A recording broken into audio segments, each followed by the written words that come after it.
ఒకటి మేము ఎవరైతే బాధితురాలు ఉన్నారో ఆమెను కలవటం జరిగింది, అలాగే వాళ్ళ కొడుకుతో కూడా మాట్లాడటం జరిగింది.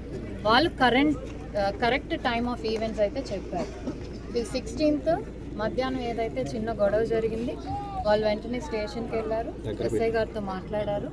ఆ తర్వాత ఏదైతే రికార్డింగ్స్ అవన్నీ ఉన్నాయో అవన్నీ కూడా తెమ్మన్నారు. సో వీళ్ళు ఎప్పుడైతే మళ్ళీ స్టేషన్కి వెళ్ళి వచ్చేసరికి ఆ రికార్డింగ్స్ వచ్చేసరికి వీడియోస్ బయట పెట్టారు. అది అండ్ సిఐ ఇది వాళ్ళు చెప్పిన మాట ఏదైతే మేము వాళ్ళ కొడుకు చాలా స్పెసిఫిక్గా సార్తో కూడా చాలా స్పెసిఫిక్గా చెప్పారు. సిఐ రెస్పాండ్ అయ్యారు, వెంటనే రెస్పాండ్ అయ్యారని సార్కి స్పెసిఫిక్గా చెప్పారు. అంటే నేను వాళ్ళ మాటగా చెప్తున్నాను. సో డిలే అయితే అంటే దవే, ఎందుకంటే వాళ్ళు ఏదైతే ప్రెషర్ పెడుతున్నారు మేము పార్టీ అని సంబంధించి అలా వాళ్ళ మీద ప్రెషర్ పెడుతుంటే అదొక్కటి పెడితే ఎమ్మెల్యే గారు కూడా తను దాన్ని కన్సిడరేషన్ తీసుకోకుండా తన లోపలికి కూడా రానివ్వలేదు. ఎవరైతే దాడి చేశారో విక్టిమ్స్ వైపే ఉన్నారు. సో ఎక్కడా కూడా ప్రొసీజరల్ డిలే జరిగినట్టు నాతో కానీ అలాగే ఎస్పీ గారు ఏదైతే వచ్చారో విక్టిమ్స్ కానీ వాళ్ళ సన్ కానీ వాళ్ళ ఫాదర్ కానీ ఎక్కడా చెప్పలేదు. వాళ్ళు ఒక్క నిమిషం 100 మంది అని చెప్పద్దు ప్లీజ్. అది మీరు అదేమ్మా అన్నెసెసరీగా ఇష్యూ తప్పు జరిగింది. డెఫినెట్లీ ఎవరు కూడా తప్పు అలా జరిగితే ఎవరు కూడా మౌనంగా ఉండం. జరిగింది తప్పు, కానీ తర్వాత ఏం జరిగింది, పోలీసులు యాక్ట్ చేశారా లేదా అనేది దట్ ఈస్ మోర్ ఇంపార్టెంట్. అది ఫ్యామిలీ చాలా పక్కాగా 10 సార్లు చెప్పారు. ఎస్పీ సార్తో మాతో చెప్పారు. సిఐ కానీ ఎస్ఐ నుంచి వాళ్ళ వైపు నుంచి డిలే లేదు, ఇబ్బంది లేదు ప్రొసీజర్లో, అది అందరు చెప్పారు. అన్నెసెసరీ దీన్ని ఇష్యూ చేయొద్దు. పార్టీ సంబంధించి ఓకే, ఇర్రెస్పెక్ట్ ఏ పార్టీకి సంబంధించినా సరే శిక్ష పడుతుందా లేదా అనేది మీరు 30 రోజులు ఉంటాడా 40 రోజులు అంటా నేను లా చదువుకులో చెప్పలేను. కాబట్టి సెక్షన్స్ బట్టి కోర్టు ఇదిలో వాళ్ళు రిమాండ్ ఎన్ని రోజులు ఉంచుతారు. చాలా మంది హత్య చేసిన వాళ్ళు, మానభంగం చేసిన వాళ్ళు కూడా రిమాండ్కి వెళ్ళి 14 రోజులు బయటకు వస్తున్నారండి. దట్ సిస్టమ్ అలా ఉంది. అలాని మనం తెలిసి ఎందుకంటే అవమానం డెఫినెట్లీ 10 మంది 100 మంది ముందులో బట్టలు ఇప్పి ఎవరైనా చేస్తే అది డెఫినెట్లీ అవమానం. ఇప్పుడు వాళ్ళు వీటన్నిటికంటే వాళ్ళు కోరుకునేది అయితే ఏది ఉందో, ఏదైతే వీడియోస్ ఉన్నాయో సోషల్ మీడియాలో కానీ ఏదైతే వీడియోస్ ఉన్నాయో అవి డిలీట్ చేయించండి అని అడిగారు. అది ఆల్రెడీ నేను ఎస్పీ గారితో మధ్యాహ్నమే మాట్లాడితే సార్ కూడా we are working on that.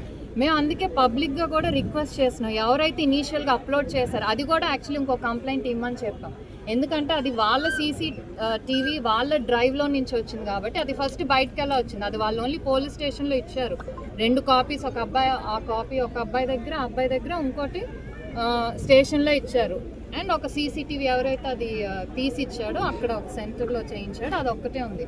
So అవమానం జరిగింది నిజం, కానీ దాన్ని ఇంకా మనం 10 మందికి షేర్ చేస్తూ 100 మందికి షేర్ చేస్తూ వాట్సాప్లో సోషల్ మీడియాలో తిప్పటం అనేది చాలా తప్పు. వాళ్ళ రిక్వెస్ట్ ఒకటే, ఆ వీడియో ఏదైతే ఉందో డిలీట్ చేయండి. ఎవరైతే దాన్ని అప్లోడ్ చేశారో వాళ్ళ వైపు నుంచి మేము కోరుకుంటున్నాం, ప్లీజ్ డిలీట్ దట్ వీడియో. వాట్సాప్లో ఎవరైనా షేర్ చేసినా కూడా వాట్సాప్ అడ్మిన్స్ వెంటనే డిలీట్ చేయండి.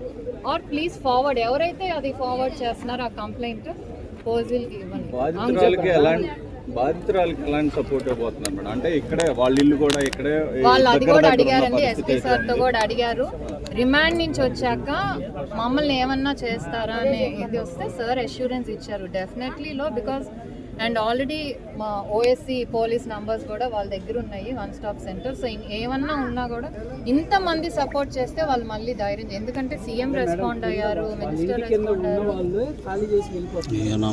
అయ్యారు. అంటే ఇప్పుడు వరకు అతని మీద ఏమేమి ఉన్నాయి ఎవరు చెప్పలే. ఇప్పుడు పైకి వెళ్ళినప్పుడు అతని మీద ఆల్రెడీ కంప్లైంట్స్ ఉన్నాయి. ఇక్కడ ఉన్న వాళ్ళకి కూడా ఎంతో కొంత ఇబ్బంది ఉన్నది. మేబీ ఒక పార్టీకి సంబంధించి సెక్రటరీ అను కొంచెం ఈగో చూపిస్తూ వాళ్ళ మీద ఏదైతే కొంచెం హెరాస్ చేస్తున్నాడు. అండ్ ఇప్పుడు ఈ ఫ్యామిలీ చెప్పింది, కానీ ఐ థింక్ ఇంతకుముందు ఎవరు కూడా ఇక్కడ వాళ్ళు చెప్పలేదు. సో డెఫినెట్లీ కూడా అవన్నీ కన్సిడరేషన్లో తీసుకొని డెఫినెట్లీ ప్రొటెక్షన్ అనేది పాత్ర అనేది చాలా అందరూ కూడా భయపడిపోయినటువంటి పరిస్థితి ఉంది. ఇలాంటి సంఘటనలలో ఎలా చూడవచ్చు?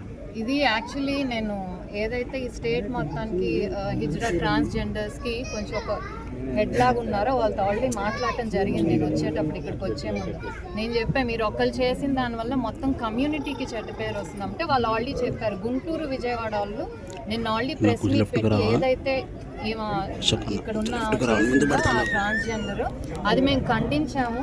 చట్టం ఏదైతే పరిధిలోకి శిక్ష వస్తుందో డెఫినెట్లీ ఆ శిక్ష అనేది ఆమెకు వేయాలని వాళ్ళందరూ కూడా ఆ మాట మీద ఉన్నారు.